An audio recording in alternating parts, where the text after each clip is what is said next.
Mesdames, Messieurs, peuple congolais, chers membres de la diaspora, chers membres de la résistance, je vous informe que le colonel Atta Osete Mathieu, l'ancien garde-corps du général Yombi Opango, alors Premier ministre sous le président Pascal Lissouba, le colonel Atta Osete Mathieu, l'ancien garde-corps du général Jean-Marie Michel Mokoko, alors candidat au présidentiel de 2016, a été abattu le matin du 2 juillet 2025 à Massengo, dans les quartiers nord de la ville de Brazzaville, dans son domaine pendant qu'il faisait le sport.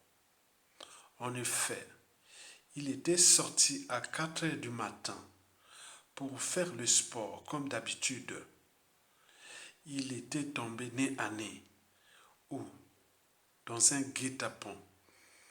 Et pour cause, la balle qui l'a tué a été tirée dans le dos et ressortie au niveau de la poitrine.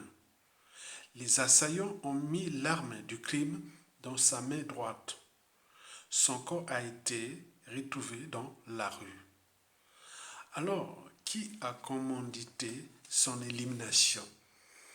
Et voici pour vous quelques éclairages citoyennes, intellectuelles, politiques et existentielles au regard de la situation, du contexte, des enjeux et des perspectives relatives à ces crimes crapuleux.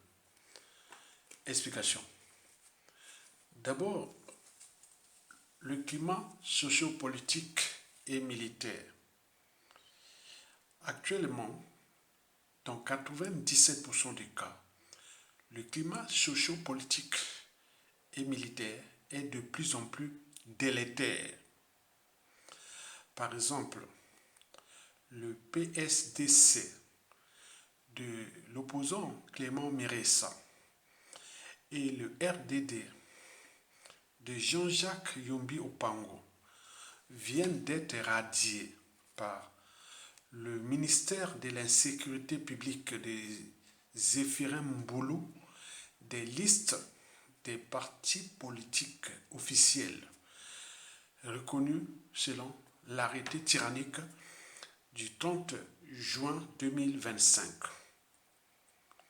Aucun motif n'a été évoqué. D'ailleurs, les mauvaises langues parlent de la chasse au teke et au kouyou. Ou plutôt, qu'est-ce que Sassou Nguesso a contre les kouyous et les teke? Alors, l'assassinat crapuleux du colonel Atta Osete Mathieu a-t-il été commandité par le despote Denis Sassou Nguesso?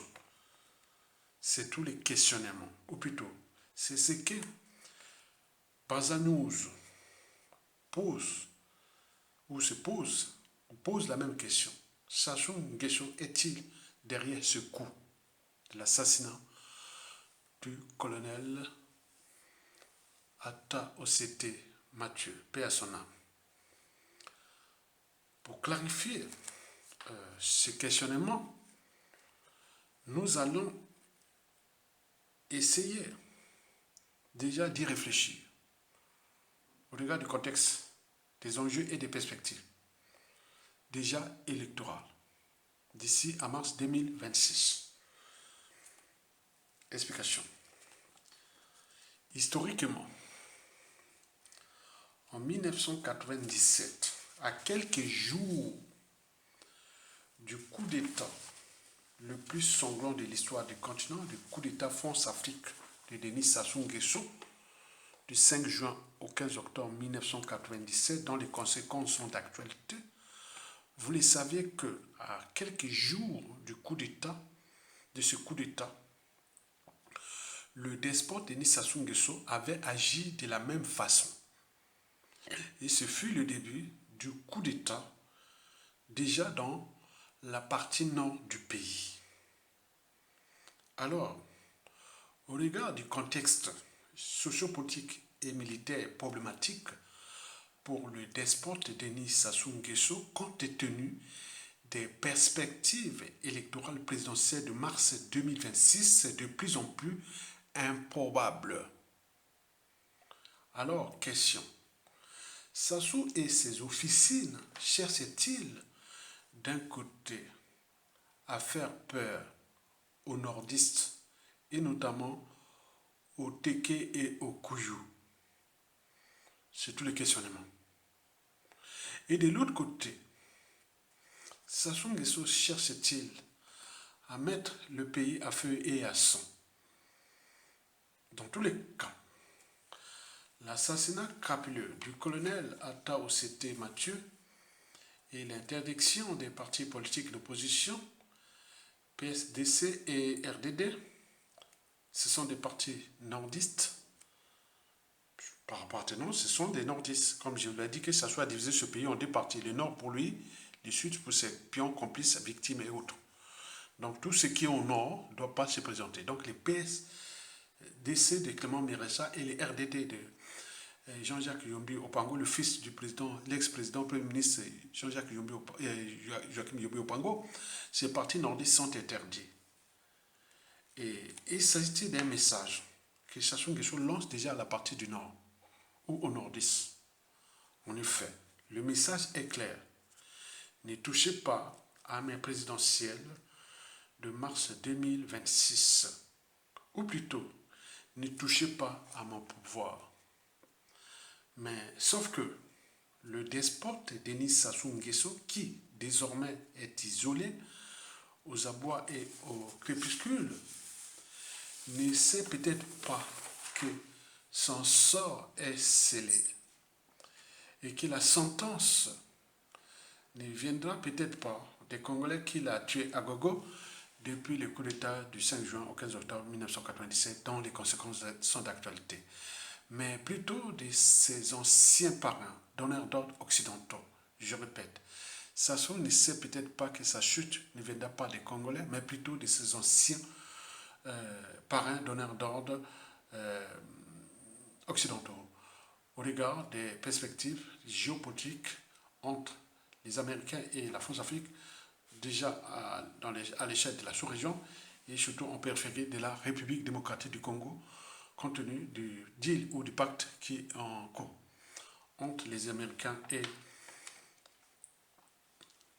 les Congolais. Mesdames, Messieurs, peuple congolais, chers membres de la résistance, avant de terminer cette réflexion d'intérêt général, je vous rappelle qu'en 2016,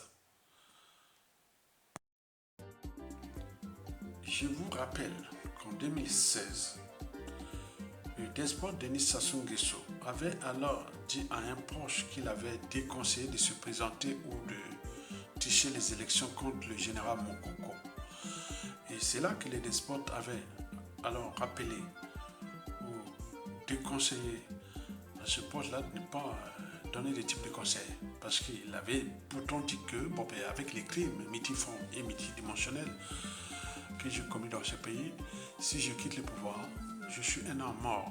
Sassou a la perte grave de payer la rançon de la gloire, c'est-à-dire l'humiliation, comme le fut le cas de 97% des dictateurs, et ou de ces crimes multiformes et multidimensionnels. Alors va-t-il échapper à la rançon de la gloire et ou de ces crimes en commençant à menacer les Congolais, en conduisant des assassinats pour faire peur, pour point. Je ne pense pas. Car je sais bien que son sort est scellé. Car toutes les planètes sont désormais alignées pour le compte des Congolais. Et donc sa fin est proche. Il peut certes continuer à tuer les Congolais tuer les Congolais à gogo, ou peut-être jouer Rambo, et ou comme les serpents à sonnette, etc., avec les moyens de l'État. Ces moyens-là risquent à tout instant de se retourner contre lui, puisque les enjeux géopolitiques, géostratégiques, sous-régionaux, ou de l'Afrique centrale et ou en périphérie de la RDC vont nous donner un coup de main de les chasser, dissiper son sort est scellé. Qu'il cesse de provoquer les Congolais. Parce qu'on ne peut pas, on a abusé d'un peuple, on les massacrant, en communitant les assassinats, etc. Tout en sachant que dès la chute de Sassou Nguesso, 2 à 3 ans après, ça sera le début du tribunal de Nuremberg au Congo-Brazzaville qui va faire la chronique de toute l'Afrique pendant 2-3 ans au Congo-Brazzaville, avec les crimes multiformes et multidimensionnels qui se soient commis dans ce pays. Et donc il y a beaucoup de choses qui vont se passer. Donc tenez bon peuple congolais, n'ayez pas peur, la peur va changer de camp. Sassou Nguesso a les moyens de l'État de nous assassiner, mais il a fabriqué des tordus. Et c'est pour cela qu'il a peur. Il croit qu'avec les moyens de l'État, il va continuer à faire peur. Je pense que les présidentielles de 2016 ont été déjà les indicateurs de la fin du régime. Et les présidentielles de 2026, c'est-à-dire 10 ans après, vous verrez que Sassou, c'est la fin. Il va tomber. Et justice sera rendue. Mesdames, Messieurs, peuple congolais, likez, partagez et soutenez la résistance. Et donc, ce qui vient de se passer là, au défunt colonel Atta OCT Mathieu, ce sont là les signes, les menaces ou les messages qui se sont lancés au Teke, au Makwa, au Kouyou et au Nordiste, jusqu'à combien de temps encore. À bientôt.